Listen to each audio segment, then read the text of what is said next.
Oi, eu sou Fernando Oliveira, esse daqui é o Defesa Física, e na aula de hoje a gente vai abordar um assunto que também é muito importante, que é a quantidade de movimento e sua conservação. E o nome do assunto é quantidade de movimento, mas ela na verdade também traz uma outra coisa que é muito importante, que é o impulso, que junto com a quantidade de movimento a gente tem um teorema do impulso. E pode parecer uma coisa muito nova que a gente está trazendo aqui, mas na verdade isso daqui está intimamente ligado com as coisas que já foram estudadas com leis de Newton e força e no geral, etc. E junto com isso também a gente vai estudar colisões. Então aqui a gente vai começar a estudar dois conceitos que são muito importantes, que são conceitos inclusive que são vetoriais, que é relacionado à quantidade de movimento de um corpo e ao impulso que a gente pode gerar no corpo. A quantidade de movimento é uma conceituação relacionada à massa inercial de um corpo, a massa de um corpo, se você quiser falar de uma maneira mais simples, e a sua velocidade. Você pode lembrar da noção de força, que a força é a massa vezes a aceleração, mas aqui não, a quantidade de movimento é a massa vezes a velocidade. Enquanto a gente tem uma coisa chamada impulso também, que ela se trata da força que você aplica no corpo multiplicado pela quantidade de tempo que você está aplicando essa força. O que faz muito mais sentido, porque quando você vai aplicar uma força, você vai empurrar algo, essa coisa não é instantânea. Você realmente está aplicando uma força de determinada maneira que você, em determinado tempo, você fica aplicando essa força e por conta disso o corpo se movimenta. E como eu mencionei, isso daqui está obviamente bem atrelado à noção de força porque é bem mais primordial. Em algum momento, talvez na faculdade ou se você vai ver no ensino médio, a força na verdade ela é descrita como a variação da quantidade de movimento pela quantidade de tempo que essa quantidade de movimento está variando.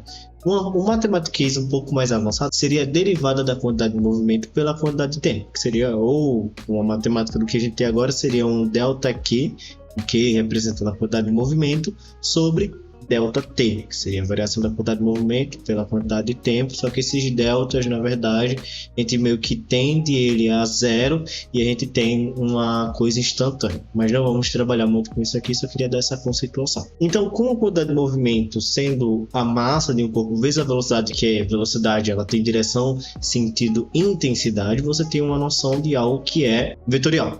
E um impulso, você vai ter também a força, que é algo vetorial, multiplicado pelo tempo que essa força está sendo aplicada, transformando duas coisas vetoriais. E como já foi mencionado, quando você impulsiona alguma coisa, você está mudando a quantidade de movimento dela. A gente tem uma coisa chamada teorema do impulso, que implica que quando você aplica um impulso no corpo, ele vai variar a quantidade de movimento. Então o impulso, na verdade, é igual a variação da quantidade de movimento. A força vezes o tempo é igual à variação da quantidade de movimento. Dada essa introdução aqui, só falando com vocês, agora vamos para um quadro aqui que dá uma demonstração um pouco mais gráfica e dá para rabiscar e mostrar o que eu estou falando. E que você vê, na verdade, a princípio, bolinhas que estão se movimentando, que na verdade, uma bolinha ela tem aqui um peso. Aqui essa bolinha está em queda livre, ela tem um peso e esse peso está sempre sendo aplicado sobre ele. Ou seja, você tem um impulso que o peso está aplicando. E quanto mais tempo esse peso aplica esse impulso, você sabe que a velocidade do corpo ele vai aumentando cada vez mais. De outra maneira, você também tem uma força aqui sendo aplicada na horizontal e quanto mais você aplica essa força, mais esse corpo vai aumentando a sua velocidade. Matematicamente, o impulso ele é descrito aqui, como já foi mencionado, como a força aplicada vetorialmente, ou seja, essa força ela tem direção, sentido e módulo, multiplicado pela quantidade de tempo que você está aplicando essa força. E a quantidade de movimento é essa noção de um corpo que está relacionado à sua massa vezes a sua velocidade, que também é vetorial. E é importante observar que, para você mudar a quantidade de movimento de um corpo, você tem que estar ligado nessas duas unidades. Porque você pensa, se o corpo tiver muito mais massa, se o corpo for muito mais massivo, vai ser muito mais difícil de você mudar essa quantidade de movimento. Da mesma forma que, se o corpo tiver muita velocidade, se você tem um carro a muita velocidade vindo para cima de você, você não vai conseguir parar ele só empurrando.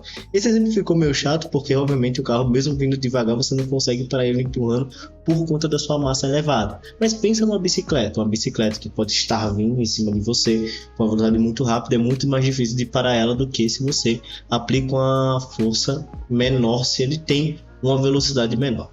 E o exemplo que eu estou dando aqui, por exemplo, você pode ver aqui nesse carro e nessa bicicleta. Ambos com a mesma velocidade, só que o fato do carro ser três vezes mais massivo que a bicicleta, faz com que ele tenha uma quantidade de movimento 3 vezes maior do que a bicicleta, mesmo que eles possuam a mesma velocidade. Então é algo que vai estar intrínseco no corpo relacionado à sua massa e à sua velocidade. E o impulso, a força que você está aplicando no corpo, ela vai ser responsável por mudar essa quantidade de movimento, ou seja, alterar a velocidade de um corpo. E como mencionei, você tem uma coisa chamada teorema do impulso. Ela diz que se o impulso vai ser igual à variação da quantidade de movimento, você que a força vezes a variação de tempo vai ser a massa do corpo vezes a velocidade final dele, menos a massa do corpo vezes a velocidade inicial. Ou seja, estou pegando a variação da quantidade de movimento numa situação em que, inclusive, a massa é constante. Não vamos trabalhar com massas variáveis aqui. Só que, matematicamente, na verdade, o impulso ele é calculado de uma maneira um pouco mais complexa. Você utiliza uma matemática mais avançada de ensino superior. Só que na simplicidade que a gente trabalha com uma força que ela não varia, uma força constante. E graficamente isso pode ser representado como uma força constante aqui, que vai ter um tempo 1 e um tempo 2. E esse impulso, na verdade, é a área do gráfico dessa força sendo aplicada por uma determinada quantidade de tempo. No máximo, acredito eu, dependendo do que você está estudando, como está estudando, esse impulso, se você tiver um gráfico que possa ser forma linear ou forma com uma figura geométrica que você já conhece, por exemplo, aqui fica muito mais tranquilo de você calcular, só calculando a área de um triângulo, a área de um retângulo, a área de alguma coisa. Fica muito mais tranquilo, só que a matemática mais avançada você não tem essas formas bonitinhas para você trabalhar. Você tem realmente uma dificuldade a mais. Só que isso daqui eu só estou representando para você ter uma noção de que não é simplesmente só esse cálculo. Porque se aparecer, por exemplo, uma questão que você tenha uma força variando conforme o tempo, que forma um gráfico com a figura geométrica que você conheça, na verdade você vai descobrir qual é o valor desse impulso nesse intervalo de tempo, simplesmente vendo qual é a área de baixo do gráfico. E, na verdade, é numericamente igual o valor dessa área ao impulso que você está calculando. Além disso, a gente vai ter uma coisa muito importante que é a conservação da quantidade de movimento, tal qual a gente já estudou a conservação da energia. E como você pode ver, isso daqui vem diretamente do teorema do impulso. Por quê? O teorema do impulso implica que se eu tenho uma força aplicada no corpo, você vai variar a quantidade de movimento dele. É um ponto.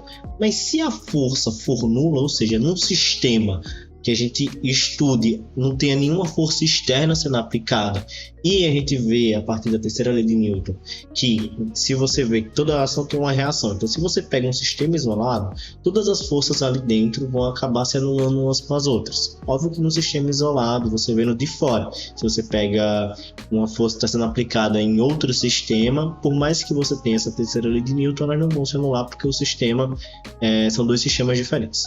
Mas se eu pego, por exemplo, o sistema que está isolado aqui, não existe nenhuma força externa, a força que vai ser aplicada aqui vai ser uma força da mola, porque você tirou aqui essa cordinha, e por conta disso a gente pode trabalhar que a variação na quantidade de movimento é nula, ou seja, a quantidade de movimento final vai ser igual à quantidade de movimento inicial. Então vem nessa equação aqui, que ela é muito importante, e é importante também você ter uma noção de como você abre ela, porque você vai estudar ela muitas das vezes com vários corpos em situações de colisões. Por exemplo, aqui eu tenho um sistema que eu estou observando como um sistema fechado, que é esse bloco A e esse bloco B. Se eu fosse analisar a quantidade de movimento desses corpos, claro que eu posso analisar da massa A e a massa B como se fosse um corpo só. Só que eles vão se distanciar aqui por algum motivo, que a mola empurrou. Então fica muito melhor eu analisar qual é a velocidade de cada corpo separando essas massas, porque obviamente a massa A vai ter uma velocidade que é diferente da velocidade da massa B, só pelo fato de eles estarem indo em sentidos contrários. O módulo, não sei dizer que esse módulo é igual, mas isso faz com que, se você for calcular a matemática por trás, a gente pode ver aqui que a massa de A inicial vezes a velocidade de A inicial, mais a massa de B inicial vezes a velocidade de B inicial, vai ter que ser exatamente igual a massa de A final vezes a velocidade de A final, mais a massa de B final vezes a velocidade de B final. E aí vai de várias interpretações, como por exemplo, aqui eles estão conectados, então você poderia dizer que eles têm uma velocidade que é igual. Então seria, na verdade, aqui, como eles estão conectados, aqui seria a massa de A mais a massa de B multiplicado pela velocidade de AB, que seria igual, e nesse caso de estão parados seria zero, consequentemente isso daqui seria zero. Tudo bem, né?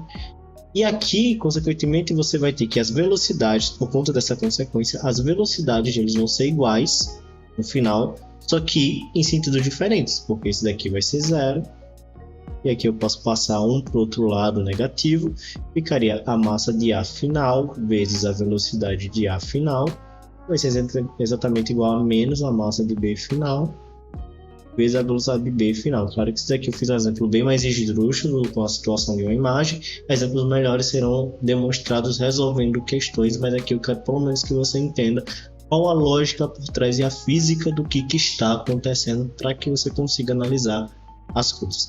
Muitas das vezes você vai ter, por exemplo, situações em que você teria um peixe. Eu gosto dessa questão que você tem um peixe pequenininho. Aqui o peixe pequenininho se movimentando para a direita com a velocidade A. Ele vai ter uma massa A. E você tem um peixe grandão aqui que vai vir com a velocidade B e uma massa B. Ele está vindo aqui para a esquerda. Ambos estão indo para cada lado e você tem noção de que a velocidade é um módulo, então é importante você ter noção de quando você for fazer o cálculo. Então, inicialmente, se eu for ver esse sistema aqui, o que é que eu tenho? Eu teria a massa do peixe A vezes a velocidade dele, menos, porque a velocidade do B tá negativa, está para o lado esquerdo, e para mim o positivo vai ser para o lado direito no meu referencial. Aqui eu boto MB vezes a velocidade de B. Aqui eu estou botando o sinal do módulo em cima, porque eu já botei o sentido, compensei o sentido mudando o sinal ali embaixo, e eles estão na mesma direção, então facilita mais, não é uma coisa tão complexa. Só que no final, o que acontece nessa historinha aqui? No final, o bichinho B, ele foi... Mas eu fiz um muito feio. O bichinho B, ele foi e acabou comendo o A. E foi aqui, ele comeu o A. Ele vai estar com a velocidade C aqui, que vai ser diferente. Por que essa velocidade C vai ser diferente? Porque como ele comeu o peixinho A que estava com a velocidade para a direita, eu tenho que conservar aqui a quantidade de movimento. Então aqui, na verdade, eu tenho a massa do bicho B, do peixe B, e eu tenho a massa do A dentro. Então no final o que aconteceu foi, a massa aqui, na verdade, vai ser a soma das massas, porque ambos estão juntos, é como se fosse uma colisão em que os corpos permanecem juntos, e você multiplicaria isso daqui pela velocidade C, que eu não sei qual é. Obviamente, você precisa de dados para descobrir, você precisaria saber qual é a velocidade inicial de cada um dos corpos e a massa deles para poder descobrir qual é a velocidade final. E falando nisso, a gente vai trabalhar aqui com colisões, não vou me aprofundar muito também, e vou entrar só em dois casos específicos. Porque aqui a gente tem uma coisa chamada colisão elástica e colisão inelástica. E para ter uma noção das colisões, é importante você saber a noção de velocidade relativa. E velocidade relativa é basicamente quando toda velocidade é relativa, na verdade. Tudo depende de um referencial. E aqui o que acontece é você colocar, na verdade, o seu referencial em um dos corpos em movimento.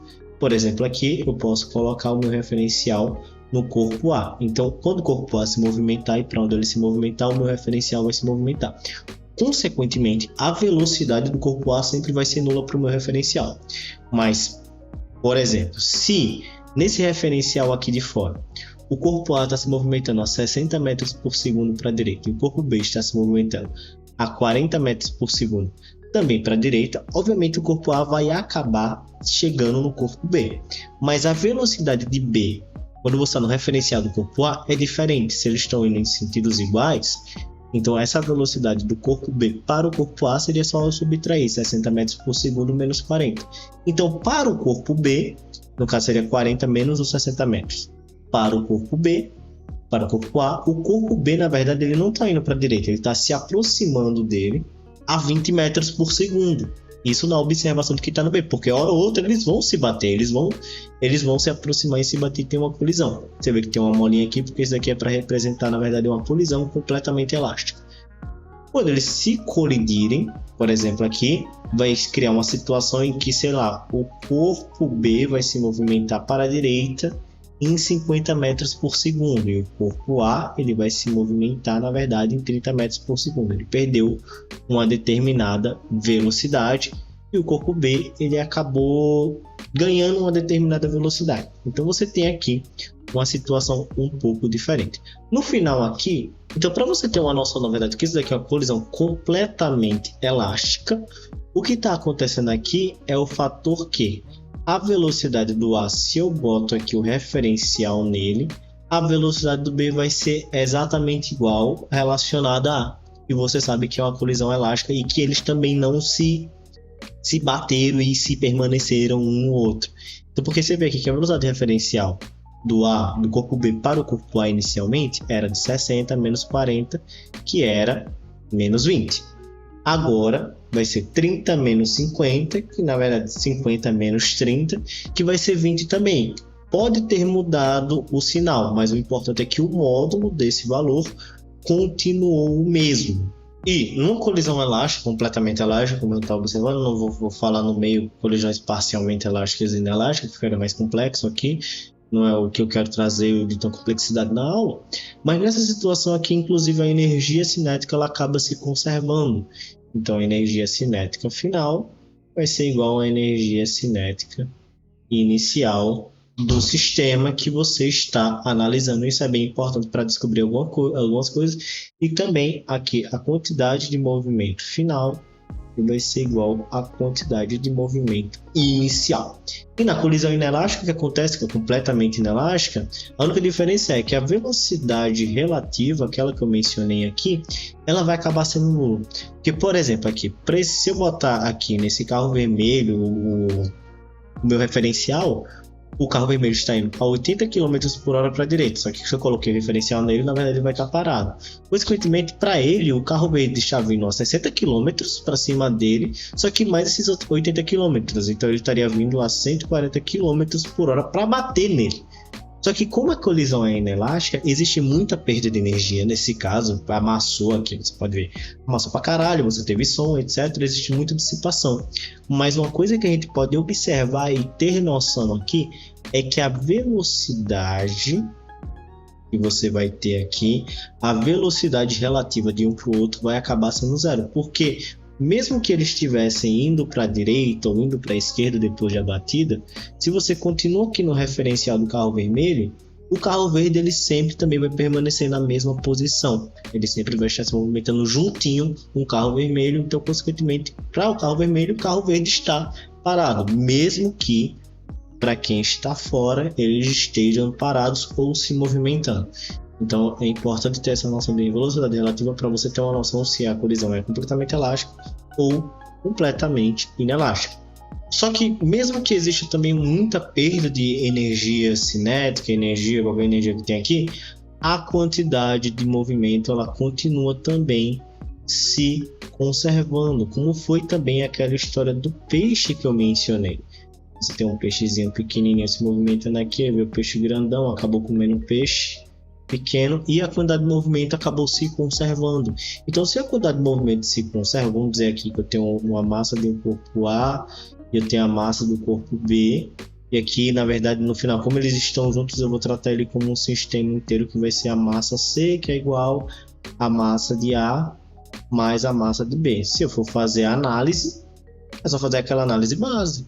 No início, a final vai ser a massa de C vezes a velocidade do corpo. Se falar a velocidade não é nula, a velocidade é nula se você bota o referencial aqui. Esse referencial eu estou colocando só para ter uma noção de qual é essa velocidade. E se você for analisar a partir desse referencial, vai ser nula mesmo. Mas se eu quiser ver qual a consequência de um referencial inicial de fora, não no carrinho vermelho, então eu vou dizer aqui a velocidade C, que eu não sei qual é, eu não sei se eles pararam, se eles continuaram em movimento. E aqui isso daqui tem que ser exatamente igual a eu pegar a massa do corpo A vezes a velocidade do corpo A mais a massa do corpo B vezes a velocidade do corpo B. E se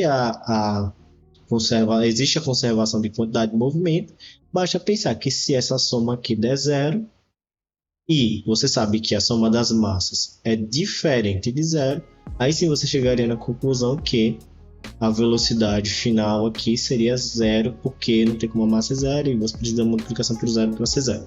Mas tirando isso, você teria, por exemplo, uma situação aqui nesse caso em que, claro, se você não tiver atrito, você estiver no sistema ideal, então, porque com atrito tudo para, de certa forma. Mas se você está no sistema ideal, você está vendo esse carro vindo a 80 km por hora, você está vendo esse daqui vindo a 60. Claro, vamos dizer que as massas deles são iguais. Consequentemente, o corpo vermelho vai acabar empurrando o corpo verde. Acabou. Deixa eu fazer o cálculo aqui rapidinho antes que acabe. Se eu tivesse aqui, se eles são iguais, então eu vou dizer que a massa na verdade é igual a m. Então eu vou ter aqui, ó, 2m vezes a velocidade de C vai ter que ser exatamente igual a massa de A. Vai ser m vezes a velocidade de A, que é 80, mais m, que é a velocidade de B, que é menos 60. Então aqui eu esqueci de colocar um menos aqui na frente, porque ele está vindo para cá, está vindo para bater. Menos 60, eu corto todos os m's. Então aqui a velocidade em C vai acabar sendo 80 menos 60, 20, dividido por 2, que seriam 10 km por hora. E o corpo, como está positivo, ele estaria se movimentando para lá a 10 km por hora. É um tipo de cálculo, fiz rápido aqui, porque esse negócio essa aula aqui não é necessariamente relacionada a você trabalhar com resolução de questões, mas eu espero que tenha ficado entendido como é que você faz esse tipo de coisa. E um exemplo também de colisão que é completamente elástica, que, assim, idealmente falando, né, obviamente tem perda de energia e tal na vida real, mas que pode aparecer muito é a colisão de bola de bilhar, que você está numa sinuca aqui, você vai ter uma bolinha que ela vai bater e ela vai ter outro corpo, e da forma que ela bate, o corpo pode pegar até outra direção e tal, mas é uma colisão praticamente perfeitamente elástica e você consegue fazer os cálculos de que você precisar dependendo do nível de dificuldade das questões e o que elas estão pedindo. Sempre lembre-se também que são unidades que são vetoriais. Nos exercícios de questões eu vou colocar questões sobre isso, porque nem sempre você vai estar trabalhando com uma soma simples, com uma soma escalar, como eu fiz aqui. Às vezes os corpos estão se movimentando, eles vão se bater, por exemplo, nessas direções aqui, vão se colidir aqui de determinada forma e depois eles vão para outros lugares e a conservação tem que acontecer, mesmo que isso implique você também trabalhar com direção e sentido dos corpos, porque esse é um negócio vetorial. Eu não falei aqui ainda, mas as unidades de medidas, inclusive, quando você vai trabalhar com... Deixa eu botar mais para cima isso. Quando você vai trabalhar com a quantidade de movimento, ela vai acabar... As quantidades, na verdade, elas acabam sendo meio que iguais, porque você tem tem aquele bagulho falando sobre o teorema do impulso, que você iguala os dois, e para você igualar, obviamente, você tem que ter uma unidade de medida igual, mas a quantidade de movimento, de certa forma, no sistema internacional vai acabar sendo quilograma vezes metro por segundo, e do impulso vai ser newton vezes segundo, porque aqui você está trabalhando com tempo e força, e aqui você está trabalhando com massa e velocidade. Se você destrincha tudo isso daqui, você vê que realmente eles são as mesmas coisas. Por exemplo, o newton vai ser, na verdade, massa vezes aceleração, então é quilograma vezes metro por segundo ao quadrado, isso daqui vezes segundo, corta segundo com 2 e retorna a mesma unidade de medida no sistema internacional. Mas é isso. Esse foi o vídeo sobre esse assunto. Eu espero que você tenha gostado e tenha se interessado no conteúdo e que isso ajude você a estudar cada vez mais. Se você acha que vai ter gente que vai se interessar e vai entender o conteúdo da forma que eu estou explicando e da dinâmica que eu tenho aqui, passa para essa pessoa, divulga, compartilha, por favor, isso vai me ajudar muito. Se inscreve no canal se você quer ver novos vídeos. Aqui não tem só vídeo de aula, vídeo de resolução de questões, tem alguns vlogs sobre vídeo universitária e também vídeos de divulgação científica. Tem várias coisas relacionadas à física e logo a matemática e Olimpíadas Científicas. Então é isso, muito obrigado por assistir até aqui e tchau!